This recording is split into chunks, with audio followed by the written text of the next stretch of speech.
Hey everybody, welcome to a new video series that we will be doing starting this week called Coffee and the Lectionary.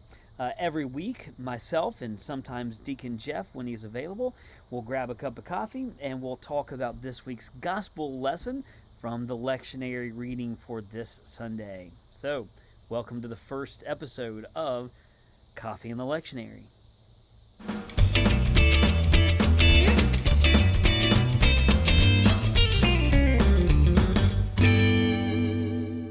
This coming Sunday, our gospel reading is from Luke. It's the story of Mary and Martha as Jesus visits them in their home. You know the story, you're familiar with it. Jesus comes in, and Martha is busy trying to get everything ready and make it just perfect for Jesus. And Mary sits at Christ's feet. Martha, upset, comes to Jesus and tells Jesus to tell Mary to get to work.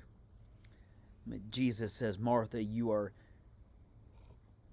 anxious about many things, but Mary has chosen what is better, and it won't be taken from her. This is an amazing story, and we've all heard sermons on this before, but I want to show you a picture of Mary and Martha painted by an artist, one of my favorites, named Caravaggio. He was a Baroque artist. So let's take a look at this painting. Look at the contrast between Mary and Martha. Martha is on the right, or left, and Mary is on the right. Mary is bathed in light. Martha is still in the shadows. In this particular scene, Caravaggio has Mary telling Martha all about Jesus, about her conversion. The mirror is supposed to signify her former life, a life of vanity and seeking pleasure. You see the alabaster jar in the middle, and this is representing of when Mary anointed Christ's feet. When Christ comes to Mary and Martha's house, Martha ends up in the shadows. Why? Because of her choices. Because she chooses to stay wrapped up in her anxieties and her fears and her concerns and her busyness. But Mary is in the light. She sits in the presence of Christ. I think Caravaggio captured this dynamic really well. Mary in the presence of Jesus radiates light, but Martha, trapped in her own anxieties, her own busyness, stays in the shadows.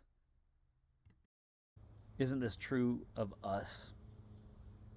Don't we often fail to sit at the feet of our Savior rather than being in His presence, rather than listening to His voice? We busy ourselves.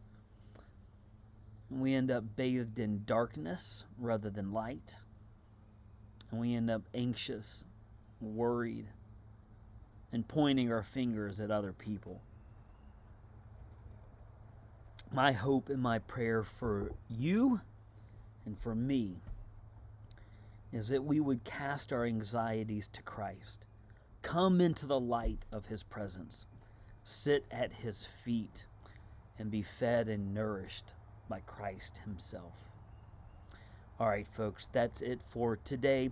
I hope that you have a great week, and we will see you this coming Sunday, where we will continue our sermon series on the family.